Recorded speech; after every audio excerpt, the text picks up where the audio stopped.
A few weeks ago, Shopify had their Edition Summer 23 event where they go through and basically announce a ton of new updates and new things coming to the platform. There are a lot of things that I'm really excited about from this event, but what I want to dive into today is the new Remix template for app development. Remix is a React framework for building full stack applications, and after spending the last few weeks with it, I can say I'm definitely really excited for this change, and I think you should be too. Remix has been around for I think a few years now, and Shopify actually acquired them last year, so we kind of knew something like this was coming, and it's finally here. There is a lot to cover with this new template and how Remix works in general, and I've only just started looking into Remix myself, but at its core, it is a framework that optimizes for server-side rendering. It leans more on the native capabilities of HTML and HTTP, and it helps you build very performant full-stack apps. And just a refresher on server-side rendering, if you haven't used it before, it is just where the server pre-renders the application code, the HTML, and sends it over to the client, to the web browser. So instead of the user browser opening up the page and then running all the JavaScript to build the page and fetching data from an API and whatnot, everything happens on the server.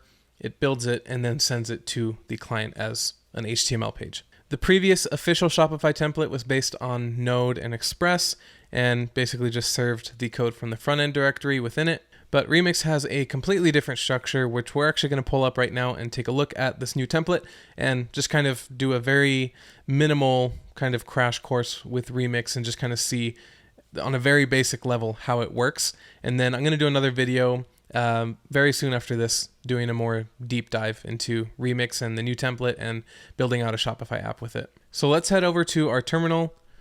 And it's the same command that we used in the past to create apps from the Shopify template. You just do npm init at shopify/app at latest. And that will create a brand new app for us. And let's give it the default name. We'll say start with Remix. And then this will build our app for us, again, using the new Remix template. So just as a side note, even though Shopify has this new default template for us, that doesn't mean you have to use it to build an app. You can still use whatever you want. You can use the old templates. You can use Node Express. There are plenty of third-party templates too that you can use that are very popular. You can use something like Gadget. There are still a ton of other ways you can use to build it. All of the docs and tutorials that Shopify gives on app development is just going to be using this Remix tutorial from now on. So once that is set up, I'm going to go ahead and open it up in VS Code so we can take a look at the project structure. So taking a look at the structure of this app template, you see a lot of familiar files, things that you would expect to see here, things like, node modules, package.json, some config files, a app directory.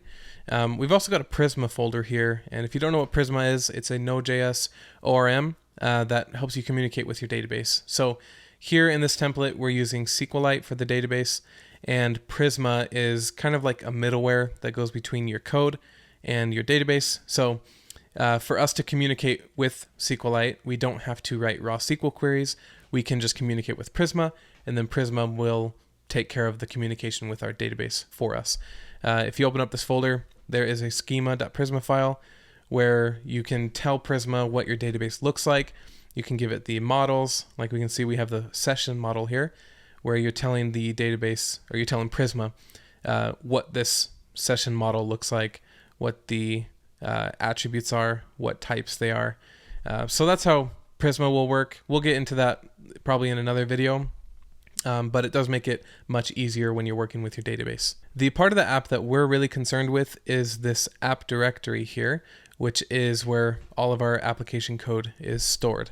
We have a few default files here set up for us. You can see some of these have .server in the name, and that just tells Remix that it's a server-only route, basically. So we have this db.server.js file, which is just exporting our Prisma client.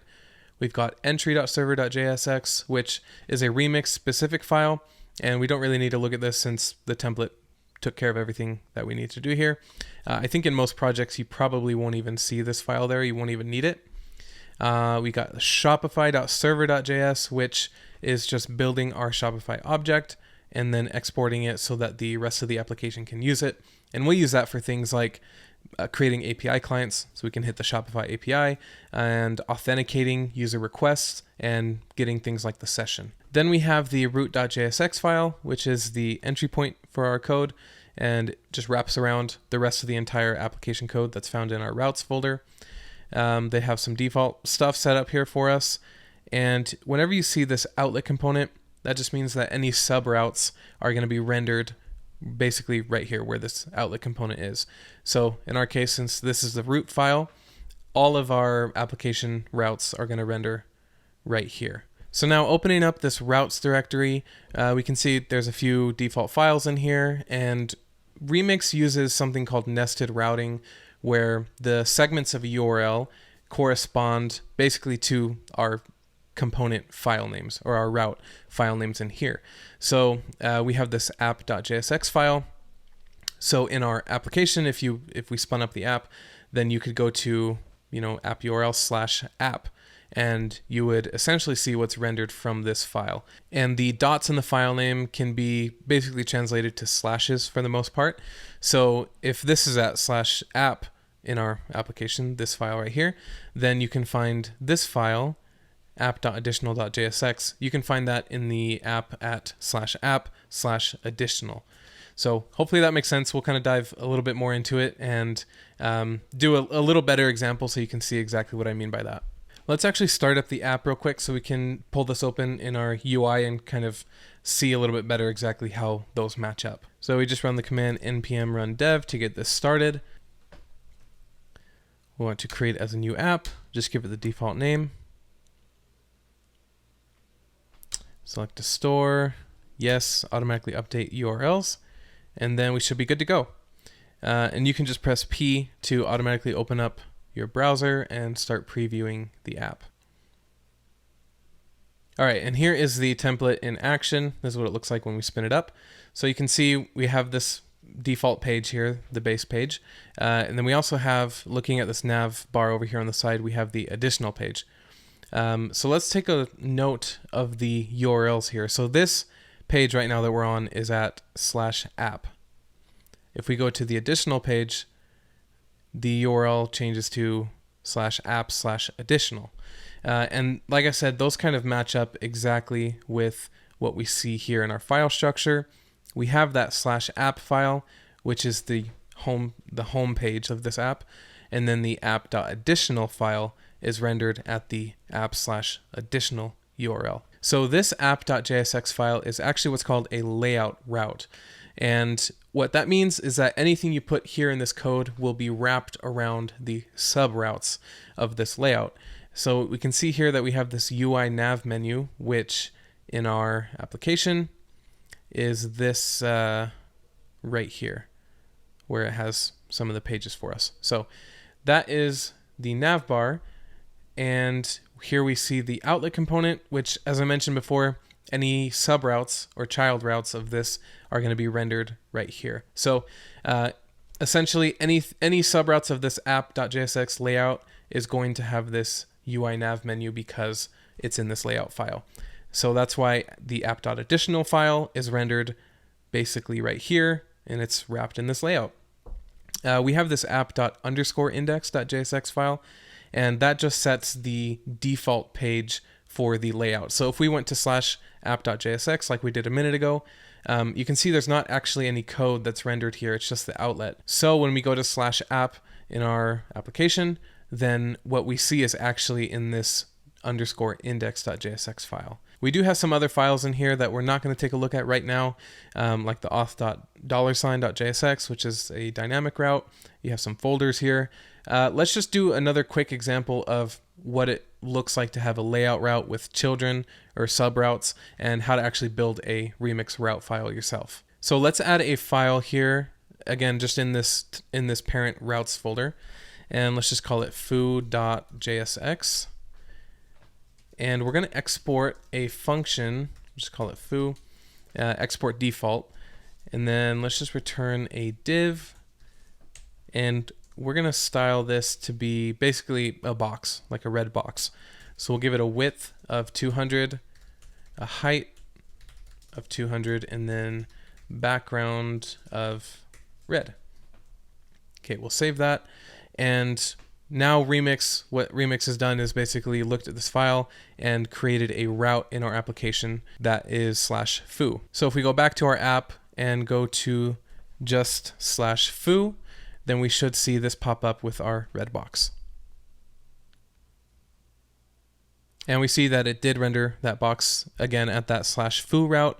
And notice that the nav bar on the side is gone. And that is because, going back to the VS Code here, this is not a subroute of the app layout. And the app layout is what has this nav menu wrapping around it. So since this is a completely separate route, it doesn't know anything about a nav bar. Now, if we were to change this and rename it to app.foo.jsx, this would now be a subroute of the app layout. So, and this route won't be found anymore because there's nothing at /foo. It's now /app/foo. So at this /app/foo route, we do see our red box rendered, and now we have the nav bar on the left because we've designated this as a subroute of the app layout by prepending it with app dot. So let's take that off though, because we don't want that. We just want foo.jsx to be its own route. So we'll come back here, change the URL back to /foo. And then we're going to go ahead and add a subroute to this foo.jsx file and make this a layout route. So now let's add a new file and we'll call it foo.bar.jsx. And let's export default, again, another function, call it bar. And in this one, let's return a div and we'll make it another box, but we'll make it a little bit smaller. So we'll give it a width of 100, height of 100, and we'll give it a background of blue so we can see it very clearly show up there. Now, since this is a subroute now of this foo.jsx file, in order to render that subroute, we need to add the outlet component here, which is from the Remix React package. So we'll add that in here, and now foo is a layout route. So when we save this, if we go back to the browser, we're still on this /foo route, and we only see the red box, and that's intended here. We see exactly what we want to see when we go to that. But if we now go to /foo/bar, then we will see the blue box as well, because this route is now rendered under the foo layout, which is the red box. So hopefully that's starting to make a little bit more sense on just how routing works in general with the nested routing. There's probably better ways to explain it, and their documentation is really good. So you should definitely take a look at that. But on a basic level, this is how you do routing with a layout route and sub routes in there. And we can extend this, so we could do even an additional sub route like foo.bar.test or whatever, and then change this foo.bar into a layout route by adding the outlet component. So you could kind of extend it on there and add more views, and in turn everything would be accessible just through the URL segments. Now let's take a closer look at the route files themselves and what else you can do with them, because right now we're just exporting this default function, which is a page, and that is pretty standard for a page file you'd see in any other framework. But routes in Remix don't only export a page component. There are also special functions you can use to provide data while rendering your component, and also turn your route into basically an API route. So there are two special functions. The first one is called the loader function. So let's go ahead and come up here, and actually let's create a new file. So let's create a new file called data.jsx, and in this let's export default a new function real quick, and just return div, just says hello for now. Okay, so this is our brand new route. We're exporting this JSX, and it's essentially a page. Like we could go to it in the application right now at /data. Now there are two special functions, like I mentioned, in Remix that you can export from here. The first one is called loader. So we'll do that now. And this is a function that can provide data to your component while it's rendering on the server, while it's pre-rendering. So for now, let's just return a JSON object. And Remix has a JSON utility to make that a bit easier. So let's just return message hello world. And this loader function, like I said, you can provide data to your component that way. So if we come here, we can access that loader data, the return value of whatever this function is, by using a hook called useLoaderData, again from Remix. So we'll save that, and now when we load up our component or load it in the app, we actually will have access to whatever is returned from our loader function, and we'll have it right here in this variable.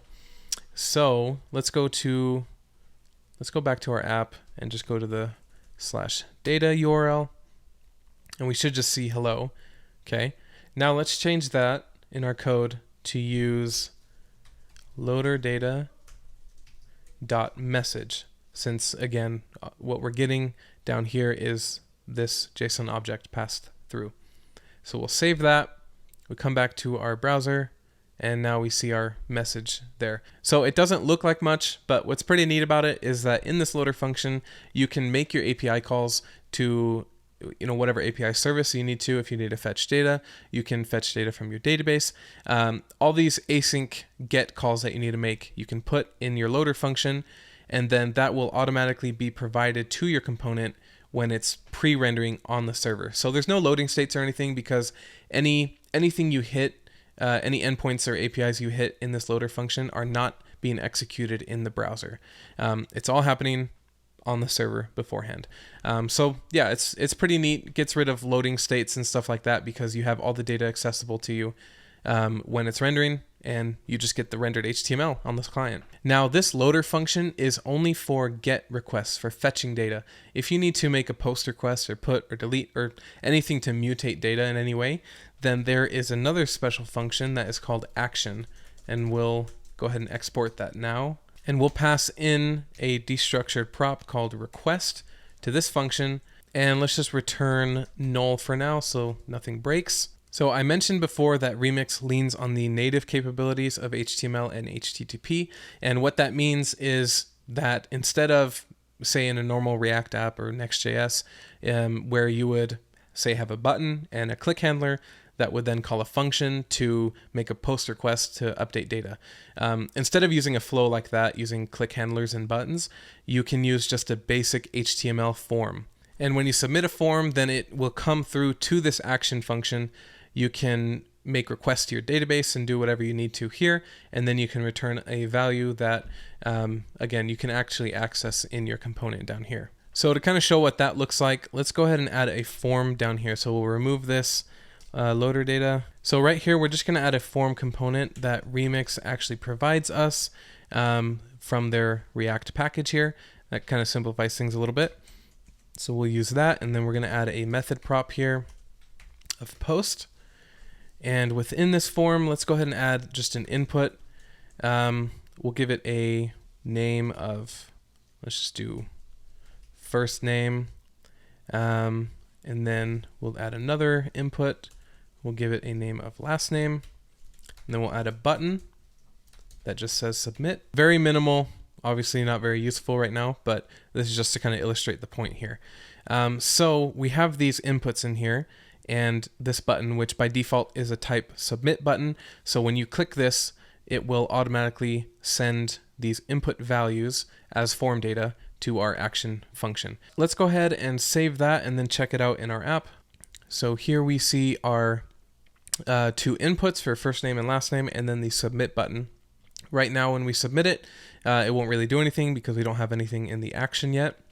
So let's go back to our code, and in this action function, we can get the form data from this request object and the parameters. So let's go ahead and do await, and I think it's request.form data. We'll make this async. Okay, so now we have a form data object in this body variable here. So for now, let's just console log this out. We're going to console log body.get first name, and that will give us the value of whatever's in this input, this first name input. And then let's also console log this last name here. Okay, and then we're still returning null, so no changes down here. But now when we go ahead and submit that form, we should see in the server these two values logged out, whatever these inputs had. So we'll come in here, we'll save Testerson, very cool name. We click submit, we come back over to our server, and we see those two logs there. So this is obviously a very basic use case. I doubt you're going to be, having a simple form like this with a first name, last name, submit. But you can use a form for pretty much any action that you need to run on a page. And I did mention that you can actually get the return value from this action function in your component. And they also have a hook for that. So we'll just do action data equals use action data from remix. And then we can use this in our actual component itself. So let's say down here we wanted to say name action data. So if action data exists, we're going to do, let's do action data, and we need this to be like that to do a template string. So we'll do action data dot first name, and then we'll do action data dot last name. And then if there is no action data, we'll just return null. So how this will work, we'll save it. Let's go back to our browser real quick. Okay, so it has the name label down here. Obviously it's empty right now because there is no data returned from that action hook. But now if we do that, Testerson, and then submit it, then we can see that, oh, we need to actually return it from the function. So we're still returning null. So that's what happened there. So now here we can return, let's return an object, which we can actually do object.fromEntries and then do body.entries. And that's kind of a shorthand way to convert a form data object into a regular JavaScript object. So, okay, let's save that and try that again. We'll hit submit, and we see our name show up here now. Again, we're getting that directly from this action data hook, and we're concatenating those strings here.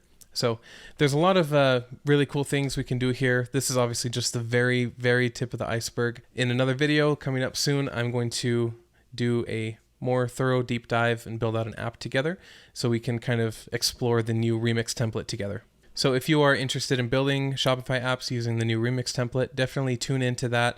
Make sure you subscribe so you don't miss the video. If you have any questions, go ahead and leave them in the comments down below, and I'll do my best to answer them. And with that, thank you for watching, and we'll see you in the next one.